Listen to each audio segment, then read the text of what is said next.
আপনার কাছে সবচেয়ে প্রথম প্রশ্ন হচ্ছে যে আপনি 5ই আগস্ট পর্যন্ত এসবির প্রধান ছিলেন, অর্থাৎ রাষ্ট্রের কাছে থাকা সবচেয়ে সংবেদনশীল রাজনৈতিক এবং নিরাপত্তা গোয়েন্দা তথ্য আপনার টেবিলে আসতো। এখন এতদিন পরে দাঁড়িয়ে আপনি কি পরিষ্কার করে আমাদেরকে বলবেন যে জুলাই আন্দোলনের আড়ালে শেখ হাসিনাকে ক্ষমতাচ্যুত করার যে সুপরিকল্পিত মেটিকুলাস ডিজাইনের কথা ডক্টর ইউনূস বলেছিলেন, সেটি আপনাদের গোয়েন্দা মূল্যায়নে ধরা পড়েছিল কিনা? ধরা পড়লে কোনো বিদেশি রাষ্ট্র এতে বা দেশি কারা এতে যুক্ত ছিল এবং আপনি কাকে সতর্ক করেছিলেন? 3টি প্রশ্ন এখানে। থ্যাংক ইউ, আপনাকেও অনেক ধন্যবাদ এবং সেই সাথে এই প্রোগ্রাম যারা দেখবেন সবাইকে আমি অগ্রিম ধন্যবাদ জানাচ্ছি এবং শুভেচ্ছা জানাচ্ছি। হ্যাঁ, 5ই আগস্ট 2024 আমাদের জাতির জীবনে, বাংলাদেশের ইতিহাসে যে জঘন্য একটা অধ্যায়ের সূচনা হয়েছিল, সেই প্রসঙ্গে আমি আজ এই প্রথমবারের মতো অন ক্যামেরা কথা বলছি। হ্যাঁ, আমি 5 তারিখ নয়, শুধু আমি অগাস্টের 13 তারিখ পর্যন্ত এসবির চিফ ছিলাম।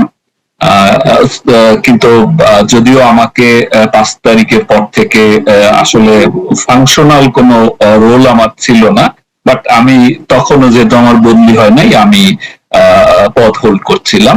তো স্পেশাল ব্রাঞ্চ মূলত গোয়েন্দা সংস্থা, একটা নন অপারেশনাল ইউনিট বাংলাদেশ পুলিশের, এবং এটা মূলত সরাসরি, যদিও অ্যাডমিনিস্ট্রেটিভলি ইন্সপেক্টর জেনারেল বা হোম মিনিস্ট্রির অধীনে, কিন্তু সাধারণত তাদেরকে রিপোর্ট করার পাশাপাশি সরাসরি সরকার প্রধানের কাছে রিপোর্ট গুলো যেত, স্পেশাল রিপোর্ট গুলো যেত, বা কিছু রুটিন রিপোর্টও যেত, পাশাপাশি সংশ্লিষ্ট যারা যারা সংশ্লিষ্ট কর্তৃপক্ষের কাছেও যেত।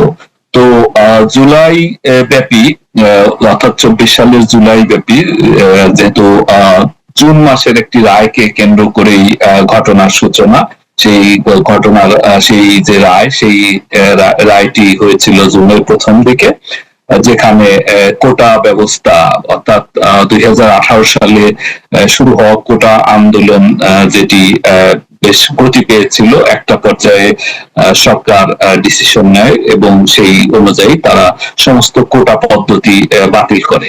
কিন্তু পরবর্তীতে 2021 সালে একটা রিটের ভিত্তিতে, অর্থাৎ ফ্রিডম ফাইটার্সদের সন্তানদের পক্ষ থেকে বা তাদের সন্তান সন্ততিদের পক্ষ থেকে একটা রিট করা হয় যে এই কোটা ব্যবস্থা পুনরায় চালুর জন্য। অ্যাকর্ডিংলি হাইকোর্ট রায় দেওয়ার পর থেকেই আসলে এক ধরনের অসন্তোষ সৃষ্টি হয় ছাত্রদের ভিতরে, এবং এটি মূলত তখন, যেহেতু এটি ছিল জুন মাস, মানে এটা ঈদের ঠিক আগে আগে, ফলে ওই সময়টাতে টুকটাক কিছু ঢাকা বিশ্ববিদ্যালয় কেন্দ্রিক বা আরো দু একটা বিশ্ববিদ্যালয়গুলি কিছু বক্তৃতা বিবৃতি এসেছিল। তো স্পেশাল ব্রাঞ্চের কাজ হলো মূলত তথ্য সংগ্রহ, সেই তথ্য প্রসেস করে সেটাকে ইন্টেলিজেন্স আকারে রূপ দিয়ে সেটি সরকারকে মানে সরবরাহ করা, সরকার প্রধান এবং সংশ্লিষ্ট যারা আছেন তাদেরকে সরবরাহ করা, এবং সেই সাথে কিছু সাজেশন থাকতো যে কি কি করলে এই, অর্থাৎ কেন ঘটনার সৃষ্টি হয়েছে, এটার ফলাফল কি হতে পারে, এবং সেই সাথে সম্ভাব্য উত্তরণের জন্য কি কি করা উচিত। আমাদের রিপোর্টের, স্পেশাল ব্রাঞ্চের রিপোর্টের মানে মোটামুটি এটা টিপিক্যাল একটা ধরন।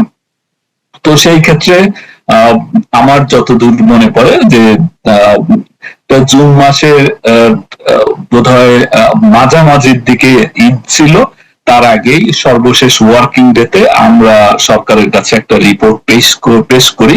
সেই রিপোর্ট সরকার প্রধান ছাড়াও স্বরাষ্ট্রমন্ত্রী, শিক্ষামন্ত্রী এবং ইন্সপেক্টর জেনারেলের কাছেও কপি যায়, এবং যতদূর মনে পড়ে ঢাকার কমিশনারের কাছে, পুলিশ কমিশনারকেও। সেখানে আমরা বলি যে যেহেতু শিক্ষা প্রতিষ্ঠান বন্ধ হয়ে যাচ্ছে, এই কারণে আপাতত হয়তো এটা নিয়ে খুব বেশি হইচই হবে না, কিন্তু জুনের শেষ দিকে যখন শিক্ষা প্রতিষ্ঠান খুলবে, বিশেষ করে বিশ্ববিদ্যালয়, তখন এটা নিয়ে একটা সমস্যা তৈরি হতে পারে, এবং এটা নিয়ে সেই 18-র মতো আরেকটা মানে আন্দোলন সেটি শুরু হতে পারে। এবং সেই ক্ষেত্রে সেই আন্দোলন, কারণ আমরা জানি যে সরকার বিরোধী পক্ষগুলো, নানা পক্ষ কোনোভাবেই যেহেতু সরকারকে বিপদে ফেলতে পারছিল না, এবং সেই রিপোর্টেই সতর্ক করা হয় যে এই ধরনের অবস্থা তৈরি হলে সেইটা সুযোগ দেশি বিদেশি যারা সরকারের বিরুদ্ধ শক্তি আছে তারা সেই সুযোগ নিতে পারে। তো এইটাই তো ফলে সুপারিশ ছিল যে দ্রুত এটা কথাবার্তা বলে, সব পক্ষের সাথে কথা বলে আদালতের রায়ের বিরুদ্ধে সরকার আপিল করে যাতে একটা মানে সমঝোতায় পৌঁছানো যায়। এটি ছিল আমাদের জুন মাসের মানে ঈদের আগের রিপোর্টটা, প্রথম রিপোর্ট কোটার উপরে। এরপরে পর্যায়ক্রমে আমরা মানে আরো 15টি, অর্থাৎ স্পেশাল ব্রাঞ্চ মোট 16টি রিপোর্ট দিয়েছে এই কোটা আন্দোলনে, জুন জুলাই মিলে। জুন মাসে একটাই বা শেষ দিকে দেওয়া হয়েছিল কিনা আমার মনে নাই, বাট 4 তারিখ রাত পর্যন্ত, অর্থাৎ 4 আগস্ট পর্যন্ত আমরা রিপোর্ট দিয়েছি।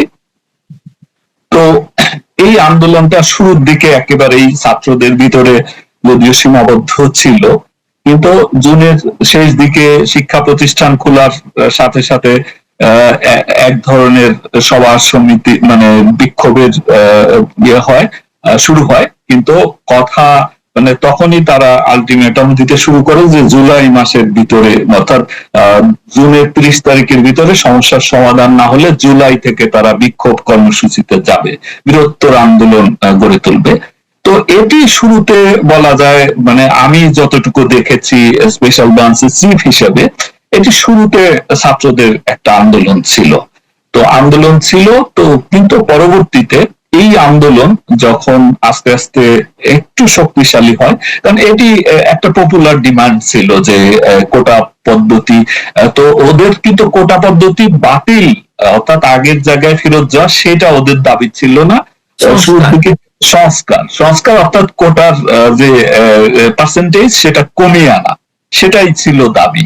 কিন্তু এই দাবিটা আসলে শুরুর দিকে এটা খুব পপুলার ডিমান্ড ছিল, কারণ এটা শুধুমাত্র মুক্তিযোদ্ধার সন্তান সন্ততি এবং বেনিফিশিয়ারি ছাড়া বাদ বাকি প্রায় সাধারণ, এবং শুরুর দিকে আমি দেখেছি ছাত্রলীগেরও অনেকে সেই পরবর্তীতে যে শব্দ চালু হয়েছে গুপ্ত বা মেইন স্ট্রিমের অনেকেও মানে ইয়েতে না নামলেও, বিক্ষোভ কর্মসূচিতে অংশ না নিলেও তাদের সায় ছিল। কিন্তু এটা কমপ্লিকেটেড হতে থাকে জুলাইয়ের মাঝামাঝি থেকে, পরিস্থিতি আসলে ভিন্ন দিকে যেতে থাকে, এবং এই আন্দোলনের সাথে ক্রমাগত রাজনৈতিক সরকার বিরোধী যে রাজনৈতিক শক্তিগুলো সেগুলো যুক্ত হতে থাকে, এবং যুক্ত হতে হতে কিছু বিদেশি শক্তি তারাও এটার সাথে যোগ দেয়। যারা নাম দিয়েছিলেন সেই বিদেশি শক্তি?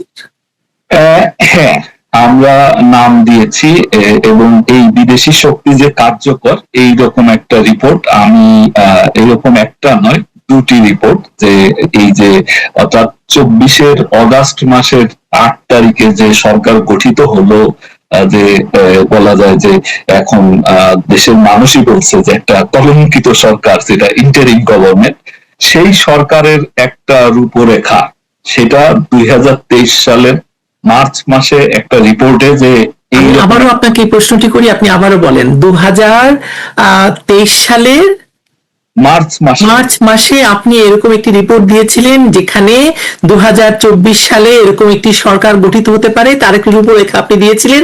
কারা কারা থাকতে পারে তাও কি দিয়েছিলেন? হ্যাঁ, এবং যাদের নাম ওখানে উল্লেখ ছিল তারা অনেকেই উপদেষ্টা হয়েছে, কেউ কেউ বিভিন্ন কমিশনের চেয়ারম্যান হয়েছে, চেয়ারপারসন বা চেয়ারম্যান হয়েছে বা সদস্য হয়েছে, এবং বাকিরা না হলেও, যেমন 2-1টা পত্রিকার সম্পাদকেরও নাম ছিল পরবর্তীতে, যদিও তারা শেষ পর্যন্ত রক্ষা পায়নি, তারাও এই কলঙ্কিত সরকারের মানে এই করাপ্টিং এজেন্টদের মানে হামলা শিকার হয়েছে, তাদের নামও ওখানে ছিল। এবং মে মাসে যখন অর্থাৎ 23 সালের মে মাসে যখন এই যে স্যাংশন, ভিসা স্যাংশন আসার এক দুদিন, র্যাবের উপরে ভিসা স্যাংশন এলো যে, না র্যাবের উপরে নয়, র্যাবের উপরে এসছে সেটা আরো আগে, 22 সালে, হ্যাঁ সরি 22 সালে। এটা 23 সালে যখন ওই যে ভিসা স্যাংশন হলো, বিভিন্ন জনের নামে ভিসা স্যাংশন দেবে, যারা এইরকম একটা মে মাসের শেষ দিকে ইউএস গভর্নমেন্ট ইস্যু করে বা ইউএস এম্বাসি ঢাকা ইস্যু করে। তো সেইটা দু একদিন আগে আমি আরেকটা রিপোর্ট দিই যে একটা কিছু আসছে, যেটা এই, তো এই বিষয়টা আমরা অবহিত ছিলাম এবং কোন কোন দেশ এইটার সাথে অংশগ্রহণ করতে পারে। তো তো এই রিপোর্টটা যে কোনো ভাবেই মনে হয় আমার কোনো ডিভাইসের থেকে গিয়েছিল। তো এই রিপোর্টটা আমি পরে মিলিয়ে দেখলাম, যেহেতু 23 সালের ঘটনা, যে মানে এটা 24 সালের সেপ্টেম্বর অক্টোবর মাসের দিকে আমি রিপোর্টটা রিট্রিভ করতে পারি। তো রিপোর্টের কপিটা যেহেতু ড্রাফট কপিটা, তো সেখানে দেখলাম যে বলা যায় যে কম বেশি 90% মিলে গেছে। সত্যতা সরকারের রেসপন্স কি ছিল আপনার সেই রিপোর্টের পরে? এই রিপোর্ট আসলে এখন যেহেতু আর আমি সরকারি চাকরিতে নাই, এখন তো বলাই যায় এই রিপোর্টটি আমি প্রথম যে রিপোর্টের কথা বললাম মার্চ মাসে, সেটি আমি মাননীয় প্রধানমন্ত্রীর হাতে দিয়েছিলাম সরাসরি হস্তান্তর করার পর, উনি ওটা পড়েছিলেন। তো এখানে ইন্টারেস্টিং বিষয় যেটা শেয়ার করা যায় সেটি হলো, আমার ওখানে রিপোর্টে উল্লেখ ছিল যে ডক্টর ইউনূস বয়সজনিত কারণে, সেই যে তখন একটা আমার বক্তব্য ছিল জাতীয় সরকার, কিন্তু হয়েছে ইন্টারিম সরকার, বাদ বাকি সব মিলে গেছে। তো সে হয়তো বয়সজনিত কারণে সরাসরি নিজে থাকবে না, তার প্রতিনিধি হিসেবে 2-3 জনের নাম ছিল যে এদের কাউকে সে এই জাতীয় সরকারের প্রধান করতে পারে, ডিপলিটিসাইজেশন যেটা আর কি। তো সেইটা মাননীয় প্রধানমন্ত্রী পুরো রিপোর্টটা বোধহয় 7-8 পৃষ্ঠার একটা রিপোর্ট, এটা একটা গবেষণাপত্রের মতো বলতে পারেন। তো উনি পুরোটা পড়লেন, পড়ে ওই জায়গায় এসে উনি আমাকে বললেন যে তুমি জানো না ইউনূসের মতো লোভী লোক, ক্ষমতা লোভী, ও নিজেই হবে, দেখবা ও নিজেই হতে চাইবে। তো আমি তখন আমার একটু খটকা লেগেছিল, কারণ আমি ডক্টর ইউনূসকে কখনো সামনাসামনি দেখি নাই, তার সাথে কখনো আমার কথা হয় নাই, তার কোনো সভা সেমিনারে আমার যাওয়ার সুযোগ হয় নাই, আমি দূর থেকে দেখেছি, মানে কিন্তু আমি আসলে তাকে ওই সময়ও চিনতে পারি নাই। তো মাননীয় প্রধানমন্ত্রী ওই সময় আমাকে বলেছিলেন যে তুমি চিনো না ওরে, ওর মতো লোভী লোক, ও মরার আগের দিন পর্যন্ত ক্ষমতার লোভ ছাড়বে না, এবং ওই এটা মূল হবে, দেখবা যদি এরকম একটা কিছু হয়। তো সেই কথাটা আমার পরবর্তীতে আমার বারবার আমার মনে হয়েছে যে আসলে একমাত্র প্রধানমন্ত্রী শেখ হাসিনাই ডক্টর ইউনূসকে চিনতে পেরেছিলেন যে এরকম একটা প্যাথোলজিক্যাল লায়ার। কিন্তু মনিরুল ইসলাম, উনি জানতে পারলেন, আপনারা রিপোর্ট দিলেন, কি ব্যবস্থা নিল সরকারের পক্ষ থেকে, কি ব্যবস্থা নেওয়া হয়েছিল? সরকারের পক্ষ থেকে তখন এটি উনি পুরোপুরি রিপোর্টটা এন্ডোর্স করেছিলেন এবং অ্যাকনলেজও করছিলেন বেশিরভাগ পয়েন্টস এর সাথে। তো এটি ছিল যে এটা আমাদের ছিল যে এটা প্রেডিকশন ছিল যে ইয়ার শেষ দিকে, অর্থাৎ ইলেকশনটাই হতে দেবে না 24-এর, এই ইলেকশনের আগে আগে আগে বা পরে এটা হবে। তো ইলেকশনটা তো আসলে হয়ে গেল শেষ পর্যন্ত, এবং ইলেকশনের আগে এই ধরনের একটা প্রচেষ্টা হয়েছিল, মানে আমরা পরবর্তীতে যেটা মিলিয়ে দেখেছি সেটা হলো 28 অক্টোবর 2023 যে বিএনপি জামাতের সমাবেশ। তো ওইটাকে টার্গেট করে, তো ওইটা তো আসলে যেহেতু এটা কন্ট্রোল করা সম্ভব হয়, তো কন্ট্রোল করে ফেলার কারণে তখন আসলে ওই শকটা, ওই ব্লু প্রিন্টটা বাস্তবায়ন হয় নাই। কিন্তু একটা সমস্যা হয়েছে, ইলেকশন পর্যন্ত সরকার এবং মানে সরকারি দল, সরকার এবং মানে গভর্নমেন্ট মেশিনারি যারা ছিল, গোয়েন্দা সংস্থা সহ সবাই কিন্তু ইলেকশনটা হয়ে গেল, নতুন সরকার হয়ে যাওয়ার কারণে তখন কিছুটা কমপ্লেসেন্ট হয়ে গিয়েছিল, গা ছেড়ে দিয়েছিল বলতে চাই, গা ছেড়ে দিয়েছিল, সেটা বললেই বোধহয় ভালো হয়, যে আগামী মানে আন্দোলন হইলেও তিন বছর পরে চতুর্থ বছর বা শেষ বছরে গিয়ে আন্দোলন হয়, এটাই তো আসলে আমরা রেওয়াজ দেখেছি। তো ওই রকম একটা গা ছাড়া ভাব আসলে চলে এসেছিল।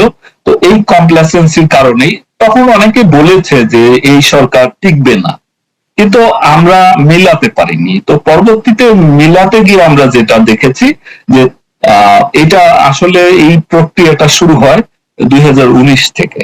মেটিকুলাস ডিজাইনটি আপনি বলছেন 2019 থেকে শুরু হয়েছে। 2019 থেকে, কারণ এটি যারা এই এই এই যে ডিপ স্টেট যেটা বলা হয়, এই কথিত ডিপ স্টেট, এইটা তো অফিসিয়াল কিছু না, অফিসিয়াল না আবার অফিসিয়ালও। এই প্রসেসটা তো শুরু হয়েছে 2006 থেকে। আমরা দেখেছি 7-8 এটা ফেল করলো। ফেল করার পর তারা দেখেছে এবং তারা চিন্তা করেছে যে যেহেতু আওয়ামী লীগ সরকারের পরিবর্তন করতে হবে, সেই সরকারকে তারা মনে করেছিল যে 18-তে এই সরকার পরিবর্তন হয়ে যাবে 18-র ইলেকশনের মাধ্যমে।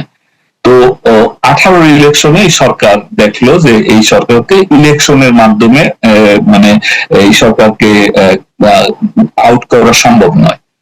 এবং তাদের এই ডিপ স্টেট তাদের গবেষণায় এবং তাদের পর্যবেক্ষণে দেখেছিল, এবং তাদের লোক তো নানা স্তরে ছড়ানো ছিটানো ছিলই, দেখেছিল যে এইটা যদি অর্থাৎ রাজনৈতিক দলের পক্ষে সরকারের পতন ঘটানো, আন্দোলন করে মানে অর্থাৎ কনভেনশনাল ওয়েতে সরকারের পতন ঘটানো ও কনভেনশনাল মুভমেন্টের মাধ্যমে সরকারের পতন ঘটানো সম্ভব না।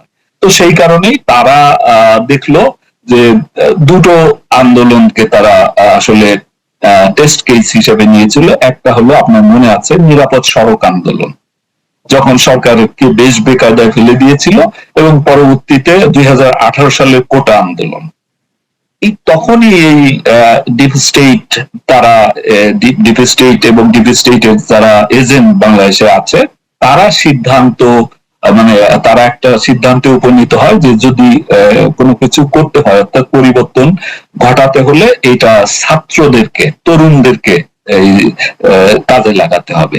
তো সেই লক্ষ্যেই তারা আগে থেকেই যেহেতু তাদের এই তরুণদের তারা, এবং ততদিনে বৈশ্বিক ভাবে অনেকগুলো কালার রেভলিউশন হয়ে গেছে, কালার হয়ে গেছে টেস্ট কেস গুলো তারা একেবারে বাস্তবে রূপ লাভ হয়েছে। 14 সালে তো দেখলাম আমরা ইউক্রেনে যেটা হলো, এবং পরবর্তীতে আরো কিছু কিছু জায়গায় পাকিস্তানে অবশ্য কালার রেভলিউশন বলা যাবে না, একদমই নয় এটা।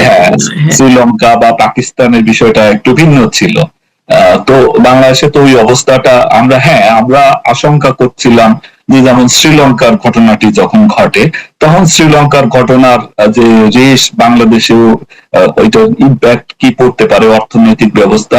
তো সেটা আসলে করোনার কারণে আমাদের অর্থনীতিতে বেশ সমস্যা ছিল, তারপর ইউক্রেন যুদ্ধের কারণে তো আসলে ইকোনমিক ক্রাইসিস কিছুটা ছিল, কিন্তু সরকার প্রধানমন্ত্রী তার যে স্টেটমেন্টশিপ সেটা দিয়ে ম্যানেজমেন্টের মাধ্যমে সেগুলো কিন্তু সামাল দিয়েছিল।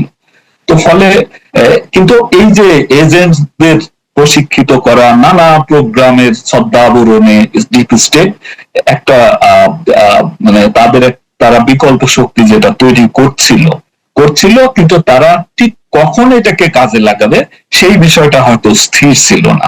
কিন্তু এই যে আমি আবার ফিরে যাই জুলাই মুভমেন্টের মাঝামাঝি যখন দেখলো যে এটা ব্যাপক মানুষের মানে ছাত্রদের এটার অংশগ্রহণ আছে, তখন তারা সেটার সাথে ইনভলভ হয়ে যায়। এবং আমি যদিও জুলাইতে কিছুদিন আমি দেশের বাইরে ছিলাম, আমি একটা প্রোগ্রামে নিউ ইয়র্কে ছিলাম 13ই জুলাই থেকে 20 জুলাই পর্যন্ত। তো কিন্তু মানে আমি পরবর্তীতে শুনেছি যে এই 13-14 তারিখের দিকে জুলাই মাসের মানে ঢাকার একটা এম্বাসিতে মিশনে আরাক অ্যাম্বাসেডর আসে এবং তারা বিএনপি এবং জামাতের সাথে মিটিং করে। তো 13 এবং 14 জুলাই বলছেন আপনি? 13 কিংবা 14 জুলাই হবে, আমি যেটা পরবর্তীতে আমি জানতে পেরেছি, কারণ আমি যেহেতু ট্যুরে মানে ট্রাভেল করছিলাম ওই সময় আমি জানতে পারিনি। পরবর্তীতে আমি জানতে পারি। তো এইটা তো অর্থাৎ এই তখন থেকে আর কি। এবং আপনার মনে আছে যে শুরুর দিকে রাজনৈতিক বিশেষ করে বিএনপির যে মহাসচিব ছিলেন, বারবার বলছে যে আমরা নাই, আমরা নাই।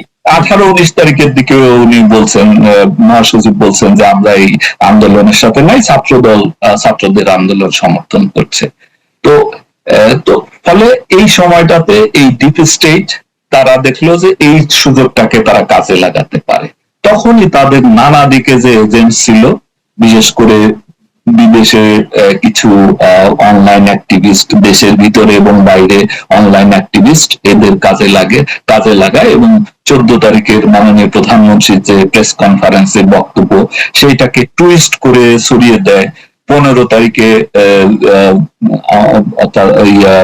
মাননীয় ওই সময়কার যোগাযোগ মন্ত্রী এবং বিএনপির আওয়ামী লীগের সাধারণ সম্পাদক, উনার বক্তব্যকে এক ধরনের টুইস্ট করে এটা কেউ ছড়িয়ে দেয়।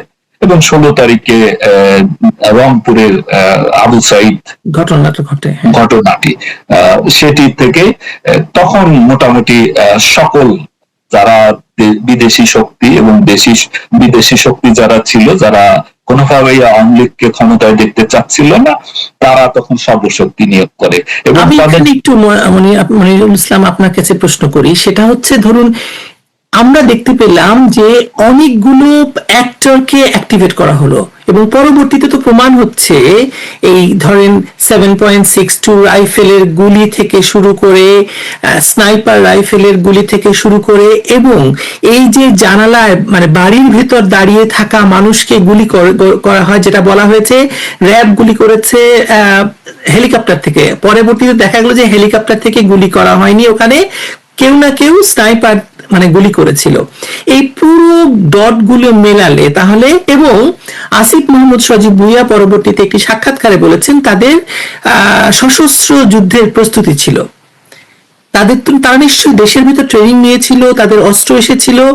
এবং আমি পরবর্তীতে আমার রিসার্চ বলছে যে কিছু অস্ত্র মমতা বন্দ্যোপাধ্যায়ের সরকারের জ্ঞাতসারে বাংলাদেশে প্রবেশ করেছিল।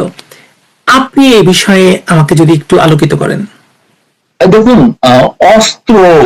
অবৈধ অস্ত্রের সংগ্রহ করা কোনো কঠিন কাজ নয় বাংলাদেশের মতো দেশে। এখানে ভারতে অনেক জায়গায় এই অবৈধ অস্ত্রের কারখানা আছে, যেটা সরকারের অজ্ঞাতসারেই হয়। তারপরে মিয়ানমারে একটা ইনসার্জেন্সি অবস্থা চলছে বাংলাদেশের সীমান্তে, সেখানে মানে আরসা আরএসও দের কাছে অস্ত্র আছে আরাকান আর্মির কাছে। ওইদিকে কুকি চীন যেটা, তাদের কাছে অস্ত্র আছে। ইন্ডিয়ার অনেকগুলো ইনসার্জেন্ট গ্রুপ আছে যাদের কাছে অস্ত্র আসে। আমরা তো 10টা তো সেটা ইনসার্জেন্ট গ্রুপগুলোকে যেমন নানাভাবে আইএসআই তাদের সাপোর্ট করে, অস্ত্র সরবরাহ করে। আমরা 10 ট্রাক অস্ত্রের কথা জানি। এইরকম 10 ট্রাক যে হয়তো একটা ধরা পড়েছে, বাকি 10 ট্রাক না হোক 2-5 ট্রাক তো বিভিন্ন সময় এসছে, যেটা আসলে আমাদের যেহেতু নিরাপত্তা ব্যবস্থা মানে বর্ডার সুরক্ষা তো এত স্ট্রং নয়, তো সেটা সম্ভব। তো ফলে অবৈধ অস্ত্র তো, এবং বাংলাদেশেও কক্সবাজারের মহেশখালী এবং চকরিয়া এবং ঈদগাহ কি ঈদগড় বা ঈদগাহ বলে, ওই জায়গায় এই অস্ত্র মানে লোকাল অস্ত্র বহু বছর ধরে কিছু মানুষ বানায় দেশি অস্ত্র। তো ফলে মানুষ এত মানে কার্যকর গুলি করা তো আসলে কোনো মানে হাত কামারের দোকানেই বানাক আর যেখানেই বানাক, গুলি ফুটলেই তো হলো, এটা তো মানুষ মারে।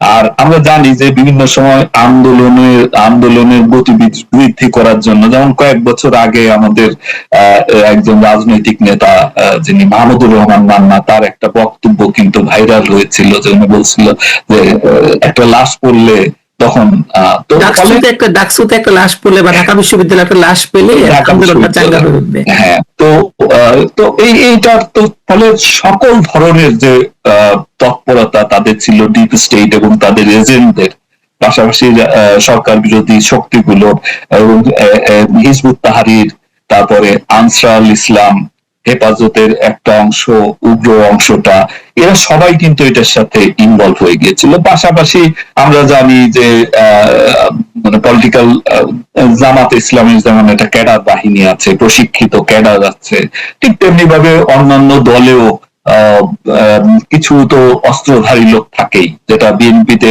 আওয়ামী লীগেও কিছু ছিল, বিএনপিতেও তো একটা বড় অংশ আছে অস্ত্রধারী। তো ফলে এই সকল অস্ত্র ব্যবহার হয়েছে।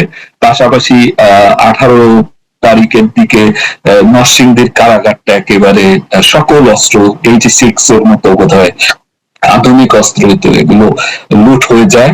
এবং আমি গিয়েছি, আমি বোধহয় 22 তারিখের দিকে আমি ওইটা ইন্সপেক্টর জেনারেল, আমরা ওটা সরেজমিনে দেখতে গিয়েছিলাম। পুরো জেলখানাটা একেবারে জ্বালিয়ে দিয়েছে, পুড়িয়ে ছাই করে দিয়েছে। তো ফলে অস্ত্রের যোগান আসা খুব কঠিন কাজ নয় আমাদের পার্বত্য অঞ্চলে। 18 তারিখে যখন নরসিংদী কারাগারের মতো এরকম একটি কারাগার যেখানে অনেক জঙ্গিরা ছিল, সেটা ভেঙে জ্বালিয়ে সেখান থেকে লোকজন বেরিয়ে যায়, অস্ত্র চুরি হয়ে যায়, মানে লুট হয়ে যায়, আপনারা কি তখনও বুঝতে পারছিলেন না যে এটা আসলে মানে ভয়াবহ অবস্থার দিকে চলে যাচ্ছে? সরকার কি তখন বুঝতে পারছিল কিনা? এটি সরকার বুঝতে পেরেছিল। মানে এটা তো 18-19 তারিখে সরকারের, মানে সরকার, আমার আমি যেহেতু সরকারি চাকরিতে নাই, সেই হিসাবে বলতে পারি যে আমার যে অবজারভেশন সেটা হলো যে 18 তারিখ পর্যন্ত আসলে সরকার এটাকে, এদের শক্তিটাকে আন্ডারস্টিমেট করেছিল। 19 তারিখে গিয়ে সরকার বুঝতে পারে, যে কারণে 19 তারিখেই মিটিং করে 20 তারিখ থেকে কারফিউ এবং যে সেনাবাহিনী মোতায়েনের সিদ্ধান্ত নেয়। তো ওই সময়টাতে, তো ওই সময়টা তো আসলে তারপরে যে ঘটনাগুলো ঘটেছে, এগুলো সরকার চেষ্টা করেও আসলে নিয়ন্ত্রণ করতে পারেনি, কারণ এত এত নানামুখী শক্তি ওইটার সাথে যুক্ত হয়ে গিয়েছিল। এবং তারপরও দেখেন যে 20 তারিখে যখন সেনাবাহিনী মোতায়েন হলো, 22-23 তারিখের দিক থেকে কিন্তু এক ধরনের রিকনসিলিয়েশন প্রসেস শুরু হয়। 21 তারিখে যেমন রায়টা হয়, জুলাইয়ের 21 তারিখে অ্যাপিলেট ডিভিশন রায় দেয় যে, অর্থাৎ হাইকোর্টের রায়টাকে স্থগিত করে দেয়, অর্থাৎ আগের সেই ইয়েতে চলে যায়, যে কোটাবিহীন যেটা এখনো আছে সেটা হয়ে যায়। তো ফলে ওইটার কারণে একটা তো কিছুটা কিছু লোক তো, যারা সাধারণ ছাত্ররা, ওখান থেকে কিন্তু কেটে পড়ে। কিন্তু তখন রাজনৈতিক শক্তিগুলো, পাশাপাশি যারা এই যে সন্ত্রাসী বাহিনীগুলো, এরা কিন্তু তখন এই আন্দোলনটা চালিয়ে গেছে। কিশোর গ্যাং ব্যাপারটাকে কিভাবে দেখেন? কিশোর গ্যাং এর যুক্ত হওয়া এবং সারা বাংলাদেশ থেকে কিশোর গ্যাংদের নিয়ে এসে ঢাকায়, চিটাগং এর মতো জায়গায় ব্যবহার করা। দেখুন, সারা দেশ থেকেও আনার দরকার নাই। ঢাকা এবং ঢাকার আউটস্কার্টে যারা আছে, এরাই তো সংখ্যায় মানে 50,000-এর উপরে হবে আমার ধারণা। কারণ 50,000? হ্যাঁ, আপনার এইদিকে সাভার, কেরানীগঞ্জ, নারায়ণগঞ্জ, তারপরে এই গাজীপুরের কিছু অংশ, অর্থাৎ টঙ্গী গার্মেন্টস এলাকা, তারপরে কিছু মাদ্রাসার ছাত্র আছে যারা, বিশেষ করে তামিরুল মিল্লাত যে মাদ্রাসা টঙ্গীতে সবচেয়ে বড় মাদ্রাসা, যাত্রাবাড়িতে ওদের শাখা আছে। ঢাকা শহর তো চারদিক দিয়ে মাদ্রাসা দিয়ে ঘেরা। হ্যাঁ, আপনাদের প্রবেশ পথগুলো, ঢাকা শহরের প্রবেশ পথগুলোই তো পুরোপুরি অরক্ষিত। এই মাদ্রাসা কুতুবদিয়া ওইখানে, এই পাশে তামিরুল মিল্লাত, এই পাশে হচ্ছে কি যেন এই কেরানীগঞ্জে যেটা আর কি, ওই মাদ্রাসাটা। একটা না, মাদ্রাসা এখানে 1000 খানেক মাদ্রাসা হবে ঢাকার আউটস্কার্টে সব মিলিয়ে। তো সবগুলো মাদ্রাসায় তো আর আসলে এই মিলিটেন্ট ট্রেনিং করেও না। অনেক মাদ্রাসা আছে তারা এগুলোর সাথে ইনভলভ হয় না। তো এই যে এবং আপনি যদি দেখেন যে 21 তারিখের পর যখন রায়টা ঘোষণা হলো, তখন কিছু মানুষ ডিসইন্টারেস্টেড হয়ে গেল এই আন্দোলন থেকে। তারপরে সরকার ঘোষণা দিল, একটা জুডিশিয়াল কমিশন করলো যে সকল হত্যাকাণ্ডের মানে এই হত্যাকাণ্ডের জন্য কারা দায়ী তাদেরকে চিহ্নিত করার জন্য জুডিশিয়াল কমিশন হলো। পরবর্তীতে এই কমিশনের সদস্য প্রথমে হাইকোর্টের একজন জাস্টিসকে দিয়ে হলো, পরে বাড়ালো। তারপর মাননীয় প্রধানমন্ত্রী ওই সময়ে বিভিন্ন হাসপাতালে আহতদের দেখতে গেলেন এবং উনি গিয়ে ঘোষণা দিলেন যে বিনা মূল্যে এদের চিকিৎসা হবে এবং চিকিৎসা না করে যাতে কেউ বের হতে না পারে, যেটাকে দেখলাম যে এই যে অ্যাডভোকেট তাজুল সাহেব যেটা মিস ইন্টারপ্রেট করলো। বেটা তো আসলে ইংরেজি কিছু বোঝে না, যে কারণে ও আর মিনিংটাও বুঝতে না পেরে মিস ইন্টারপ্রেট করেছে। এবং একই সাথে উনি এসবি কে একটা দায়িত্ব, হোম মিনিস্ট্রিকে একটা দায়িত্ব দিয়েছিলেন যে আবু সাইদ সহ যারা মারা গেছে তাদের পরিবার বর্গের সাথে উনি মাননীয় প্রধানমন্ত্রী কথা বলবেন। অ্যাকর্ডিংলি আমরা প্রথম পর্যায়ে 27টার মতো ফ্যামিলি, যেখানে আবু সাইদের বাবা এবং ভাই আরো বেশ কিছু যারা মারা গিয়েছিল তাদের পরিবারকে আমরা ঢাকায় নিয়ে আসলাম এবং এনে গণভবনে তাদেরকে হাজির করলাম। মাননীয় প্রধানমন্ত্রী প্রত্যেকের সাথে কথা বললেন, তাদের সান্ত্বনা দিলেন এবং তাদের যারা মারা গেছে তাদের হত্যার বিচার করবেন যদি কাদের হাতে মারা গেছে সেটি নির্ধারণের পর, এবং প্রত্যেককে 20 লক্ষ টাকা করে ক্ষতিপূরণ দিলেন। এবং উনি ঘোষণা দিলেন যে যারা এইখানে ক্ষতিগ্রস্ত হয়েছে সবাইকে উনি ক্ষতিপূরণ দেবেন।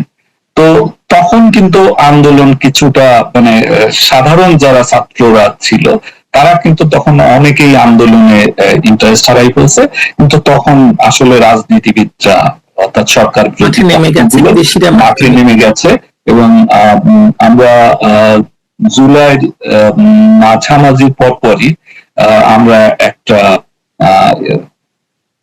একটা তথ্য পেলাম যে জামাত ইসলামের নেতারা বলা বলি করছে যে এই আন্দোলন অর্থাৎ তারা যে সমন্বয়ক এবং সহ সমন্বয়ক করলো, অর্থাৎ সমন্বয়কের সংখ্যা বাড়লো 6 থেকে, তো ওইটা তখনই তারা বলছে যে এই 5-6 জন থাকুক না থাকুক কিচ্ছু আসে যায় না, এখন আন্দোলন আমাদের হাতে এবং আমরা এই যে কারণ সমন্বয়ক সহ সমন্বয়কদের অধিকাংশ আমাদের লোক, কাজেই এই আন্দোলন আমরা এই সরকারকে যেতে হবে, এইটা সিদ্ধান্ত। এবং 26 বা 27 তারিখের দিকে যতদূর মনে পড়ে মির্জা ফখরুল সাহেব যখন ঘোষণা দিলেন যে সরকার পতনের আন্দোলন, এক দফার আন্দোলন, তখন আসলে এই আন্দোলনটা ছাত্র আন্দোলনে ছিল না।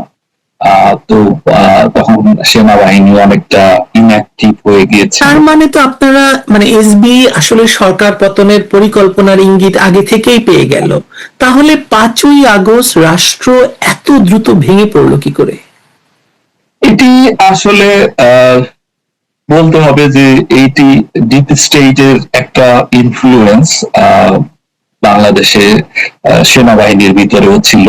সেনাবাহিনীতে একটা ডিপ স্টেট, যেহেতু সেনাবাহিনী বাংলাদেশে মানে অ্যাডমিনিস্ট্রেটিভ সার্ভিস বা পুলিশ বা অন্যান্য জুডিশিয়ারি সবার চাইতে ওইখানে তারা অপেক্ষাকৃত একটা ইনস্টিটিউশনালাইজড অর্গানাইজেশন এবং শক্তিশালী অর্গানাইজেশন। কারণ দেখেন আপনি 5 তারিখের পরে কোন ইভেন স্কুলের হেডমাস্টার পর্যন্ত বদল হয়ে গেছে, কিন্তু 3 বাহিনী প্রধান কিন্তু রয়ে গেছে। বিজিবির যে ডিজি, যার এই আন্দোলন দমন করার জন্য যার আগ্রহ ছিল সবচেয়ে বেশি এবং সবচেয়ে বেশি যে তৎপর ছিল, সেও থেকে গেছে। অর্থাৎ এখানে রিটায়ার্ড এবং সার্ভিং গ্রুপের ভিতরে ডিপ স্টেট কাজ করে, তাদের একটা মিনি ডিপ স্টেট আছে যেটা সবসময় সরকারের পক্ষে কাজ করে তা নয়, সরকারের বিপক্ষে ও কাজ করে এবং তারা মূল ডিপ স্টেটের সাথে মিলেমিশে কাজ করে। তো এখানে আমরা দেখেছি যে সেনাবাহিনীর একটা অংশ আসলে বলা যায় যে এই মানে এই সরকারের যে একটা পরিকল্পনা ছিল যে কিভাবে এই আন্দোলনটা থামিয়ে দেওয়া যাবে সেইটার পিছনে ছুরিকাঘাত করেছে। যেমন আপনি যদি লক্ষ্য করেছেন কিনা আমি জানি না, হারুন ইজহার চিটাগংয়ের, সে কিন্তু প্রকাশ্যেই বলেছে যে তাকে ফোন করেছিল একজন কর্নেল, মেজর বা লেফটেন্যান্ট কর্নেল বা কর্নেল র্যাঙ্কের, যে কোনোভাবে আন্দোলন থামাবেন না। তো এখানে কিছু রিটায়ার্ড এবং সার্ভিং কিছু লোক ছিল, সেটা আমরা বুঝতে পারছি। এইটা যে কারণে এই আন্দোলন যে আপনাদের মধ্যে, এসবির মধ্যে, ডিবির মধ্যে, ডিজিএফআই এর মধ্যে সমন্বয়, এনএসআই এর মধ্যে সমন্বয় কেমন ছিল?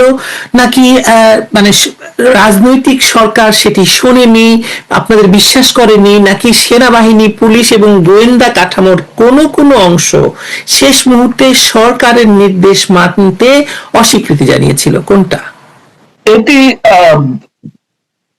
তিন গোয়েন্দা সংস্থার ভিতরে মোটামুটি সমন্বয় ছিল, এবং গোয়েন্দা সংস্থার সাথে পুলিশের, ইউনিফর্ম পুলিশ যারা ছিল, বিজিবি, তাদেরও সমন্বয় ছিল। কিন্তু সমস্যা হচ্ছে, যেহেতু সেনা মোতায়েন ছিল, এই সেনা বাহিনীর যে ডিপ স্টেটের যে অংশটা, এরা আসলে ভিতরে ভিতরে সরকারের বিপক্ষে এবং স্যাবোটাজ করেছে বলা যায়। কারণ এখানে যদি রাজনৈতিক শক্তিকে মোকাবেলা করার জন্য বা এই আন্দোলনে মানে আওয়ামী লীগ তো একটা বড় দল, কোনো সন্দেহ নাই। এত নির্যাতন নিপীড়নের পরেও এখন মানুষের মুখে মুখে, কিন্তু বাংলাদেশের মানুষের মুখে মুখে আওয়ামী লীগের নাম, যদিও ক্ষমতাসীনরা সাধারণ মানুষের কথা কখনোই শুনে না বা শুনতে পায় না, কারণ টান অনেকটা তারা বধির থাকেন, যে দেওয়ালের ভাষা বুঝতে পারেন না। কিন্তু ফলে এই যে রাজনৈতিক শক্তিটাকে আসলে কাজে লাগানো হয়নি আমি মনে করি। যেমন 5 তারিখে ধরেন, যে 5 তারিখ মানে ইভেন 3-4 তারিখের দিকে যদি আওয়ামী লীগ একটা বড় জমায়েত করতো, তারা তো 5-10 লাখ লোক জমা করার ক্ষমতা রাখতো। তাহলে কিন্তু এইটা তারা একটা জায়গায় অবস্থান করলেও সেটাও কিন্তু এই আন্দোলন কে নিয়ন্ত্রণ করার ক্ষেত্রে এটা একটা ভূমিকা পালন করতো, কারণ ওদের উপরে সাইকোলজিক্যাল ইফেক্ট তৈরি হইতো, এবং রাজনৈতিক শক্তিগুলো তখন অন্য মানে সরকার বিরোধী শক্তিগুলো ভয় পেয়ে যেত। হ্যাঁ, আমরা রাজনৈতিক কোন ধরনের মুভমেন্ট তখন দেখিনি। তো এইটা আসলে এইটা আমি যতদূর দেখেছি, এটা আসলে মানে সমাবেশ ডেকেও, জমায়েত ডেকেও এটা পরবর্তীতে স্থগিত করা হয়।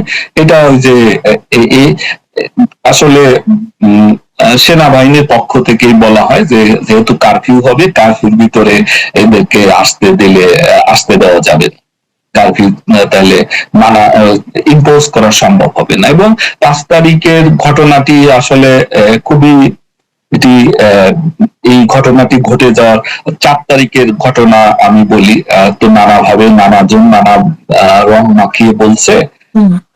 4 তারিখে দুপুরের দিকে একটা মিটিং ছিল, এই মিটিংটা 4 তারিখে ডিসিশন হয়েছে তা না, 4-5 দিন আগে ন্যাশনাল সিকিউরিটি সেল একটা আছে, সেই ন্যাশনাল সিকিউরিটি সেলের মিটিং মাঝে মাঝে হয় অ্যাজ এন্ড হোয়েন নেসেসারি।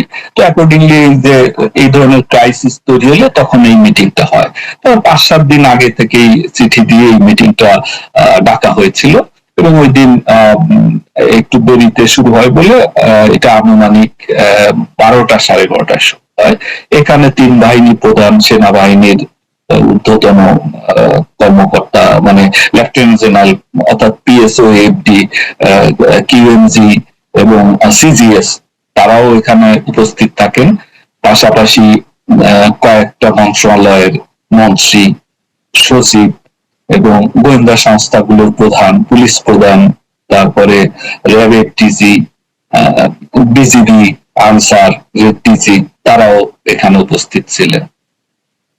তো এই মিটিং এ কিন্তু মানে সমন্বিত ভাবেই কাজ করার সিদ্ধান্ত হয়, কিন্তু রাতের বেলায় হঠাৎ করে একটা মানে আনশিডিউলড এমার্জেন্সি মিটিং করা হয়। যদিও আমি সেই মিটিংটাতে ইনভাইটেড ছিলাম না, শুধুমাত্র ইউনিফর্মধারী যারা ছিলেন তারা গেছেন, বাট আমি মানে আমি এবং ডিজিএফআই আমরা গণভবনে উপস্থিত ছিলাম। এটি রাতে শুরু হয়, 10:30টার পরপর শুরু হয়, 10:30টায় শিডিউল, 4 তারিখ রাতে, এবং এই মিটিংটা প্রায় 11:30টা পর্যন্ত চলে।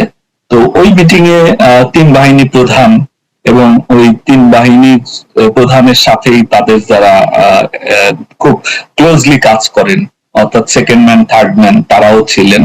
পাশাপাশি পুলিশ, আইজিপি, বিজিবি, আনসার এবং র্যাবের ডিজি তারাও ছিলেন। তো মিটিং এর বিষয়বস্তু সম্পর্কে যেহেতু আমরা মিটিং এ ছিলাম না, জানি না, কিন্তু পরে বের হওয়ার পরে সিদ্ধান্ত হয় যে মানে জানতে পারি যে এই সিদ্ধান্ত হয়েছে যে যেহেতু কারফিউ বলবৎ আছে, সকাল থেকে ঢাকায় বহিরাগতদের ঢুকতে দেওয়া হবে না, এরকম একটা সিদ্ধান্ত।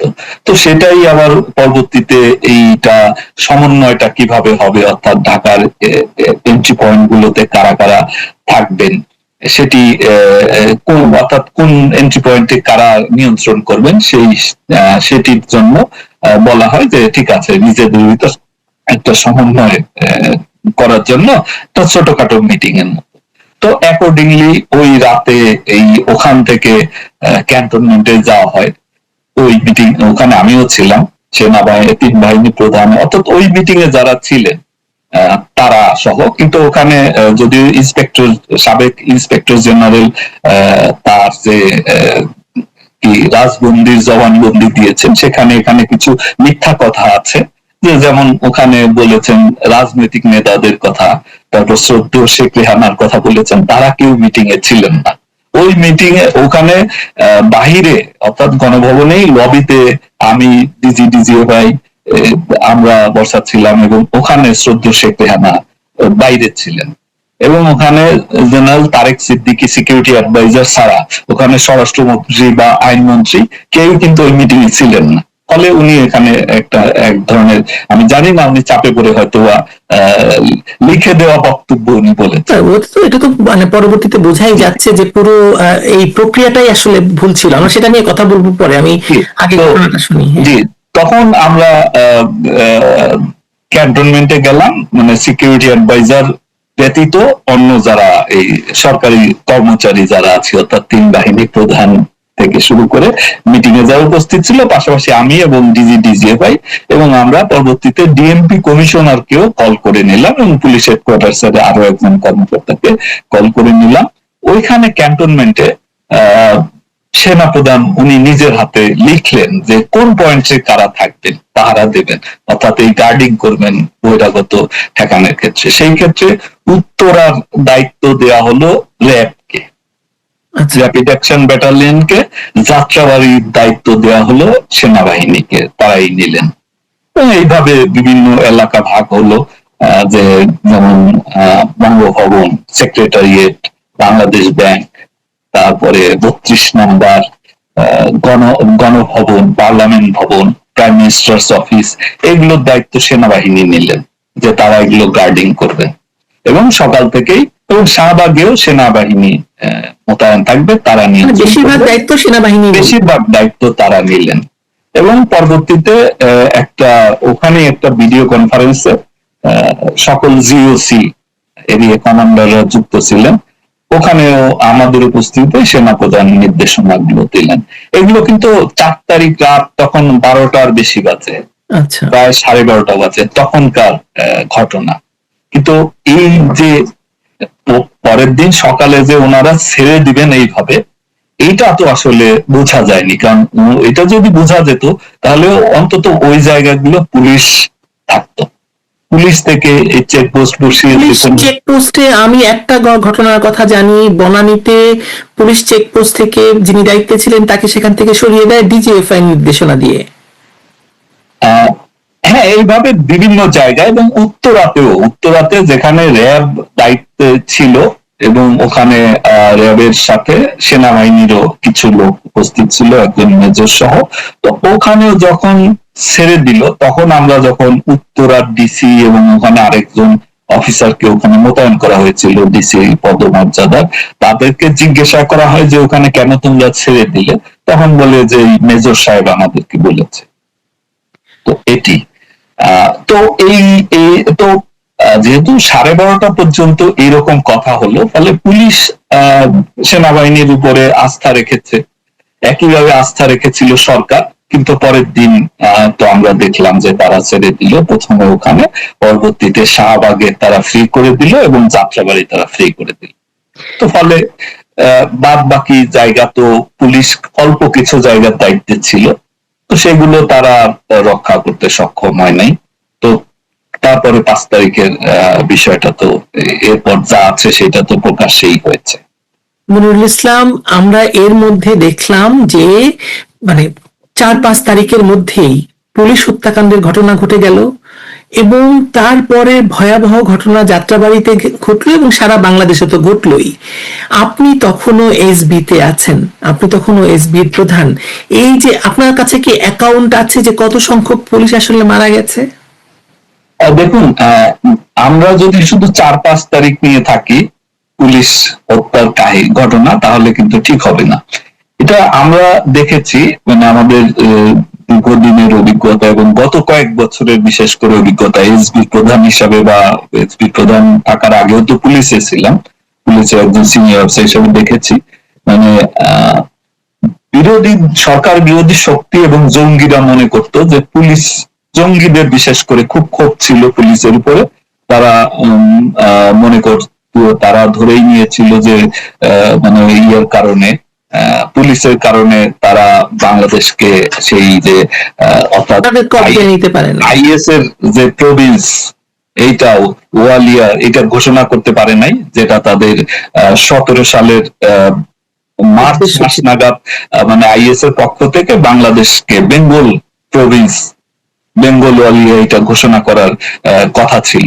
তো ফলে সেটি তারা ওখানে সফল হয় নাই এবং পরবর্তীতে দেখা গেছে যে বিরোধী দলের যত জ্বালাও পোড়াও আন্দোলন হয়েছে আমরা জানি, হেফাজত থেকে শুরু করে, সেগুলো পুলিশ সফলভাবে সেগুলো নিয়ন্ত্রণ করতে পেরেছে, মানুষের জানমালের নিরাপত্তা সেটি দিতে পেরেছে। আপনার 2015 সালে যে সেই অনির্দিষ্টকালের জন্য অবরোধ, সেই ঘটনার কথা মনে আছে। তো সেই সবগুলো ঘটনাই পুলিশ সাকসেসফুলি ট্যাকল দিয়েছে। ফলে পুলিশের উপরে আসলে ক্ষোভ জমছিল। তো সেই ক্ষোভের বহিঃপ্রকাশ থেকে এবার যেটা আমরা বুঝতে পারলাম যে তারা সিদ্ধান্তই নিয়েছে যে যদি পুলিশকে কাবু করা যায়, পুলিশকে দুর্বল করে ফেলতে পারলে, কারণ পুলিশ হলো রাষ্ট্রের মানে বাংলাদেশের ইতিহাসে সবচাইতে লয়াল ফোর্স, শেষ মুহূর্ত পর্যন্ত তারা সরকারের পক্ষে কাজ করে। এবারও তাই দেখা গেছে। 5 তারিখে মাননীয় প্রধানমন্ত্রী দেশ ত্যাগের পরেও কিন্তু পুলিশ চেষ্টা করেছে পরিস্থিতি নিয়ন্ত্রণ করা। তো অর্থাৎ তারা আসলে সরকারকে নয়, রাষ্ট্রকে রক্ষা করে। হ্যাঁ, রাষ্ট্রীয় যে সম্পদ সেটি রক্ষার চেষ্টা করে। ফলে 18 তারিখ থেকেই কিন্তু পুলিশকে টার্গেট করে এবং 18 তারিখে ঢাকা শহরের যত মানে পুলিশ বক্স ছিল কিংবা ফাঁড়ি ছিল অনেকগুলো তারা জ্বালিয়ে পুড়িয়ে দেয়, সম্পূর্ণ পুড়িয়ে দেয়। পুলিশ ভেহিকেল যেখানে যেটা পেয়েছে সেটাকে ধ্বংস করে। পাশাপাশি এই চিত্র তো মনে থাকার কথা যে পুলিশকে ডিউটিরত নয় এমন পুলিশকে তাদেরকে ঝুলিয়ে রেখেছিল। এটা তো 18-19 তারিখের কথা। এবং শুধু তাই নয়, এটা সম্ভবত শুক্রবার ছিল, 19 তারিখ বা 18 তারিখ কোন একদিন শুক্রবার ছিল। মসজিদের মাইক থেকে তারা ঘোষণা করেছে যে বিভিন্ন এলাকায় মানে প্রাইভেট বাসার মালিক যারা পুলিশকে ভাড়া দিয়েছেন, পুলিশ সদস্যদের বের করে দিতে হবে বাসা থেকে, না হলে ওই বিল্ডিং আগুন দিয়ে পুড়িয়ে দেওয়া হবে। তো এটি তারা টার্গেট করে শুরু করেছে কিন্তু মানে 18 তারিখ থেকেই, যে তাদের টার্গেটে ছিল পুলিশ। এবং 4 তারিখে তো মানে 4 তারিখ পর্যন্ত, ইভেন ওই 18-19 তারিখেও অনেকগুলো, ঢাকার বাইরেও অনেকগুলো পুলিশ ফাঁড়ি বা পুলিশ থানা সেগুলো কিন্তু চালিয়ে দেয়। নরসিংদীতে আমরা দেখলাম ওই জেলখানা পরিদর্শনে যখন গেলাম এই যে ধ্বংসস্তূপ দেখতে, এরপর কাছাকাছি একটা হাইওয়ে পুলিশ ফাঁড়ি, যারা আসলে জাস্ট হাইওয়ের যানবাহন এইগুলোই নিয়ন্ত্রণ করে, যাদের অপারেশনাল অন্য কোনো কাজ নাই, ল অ্যান্ড অর্ডার, ওইটাও একেবারে ভেঙে চুরে জ্বালিয়ে দেওয়া হয়েছে। এইভাবে অসংখ্য ঘটনা 18-19 তারিখেই কিন্তু ঘটেছে। তো আর এটা চূড়ান্ত রূপ নেয় 4 তারিখে সিরাজগঞ্জে আমরা দেখি যে ওই যে 14 জন পুলিশ সদস্য মারা গেছে। আর 5 তারিখের তো আসলে অনেক পুলিশ সদস্য মারা গেছে, যেগুলো অনেক পুলিশ সদস্য এখন পর্যন্ত কাজে ফেরেনি। তো ধরুন যে সিনিয়র অফিসার যাদের নামে মামলা মোকদ্দমা আছে, তো মামলা মোকদ্দমা থাকা পুলিশ সদস্যরা না হয় পলাতক, কিন্তু যাদের নামে কোনো মামলা নাই, কনস্টেবল, এএসআই কিংবা সাব ইন্সপেক্টর, তারা কাজে ফেরে নাই, তার মানে এই লোকগুলো মিসিং। এখন এই সংখ্যাটা সফলভাবে এখন পর্যন্ত সরকার, কিন্তু আপনার কাছে কোনো আনুমানিক সংখ্যা আছে মনিরুল ইসলাম?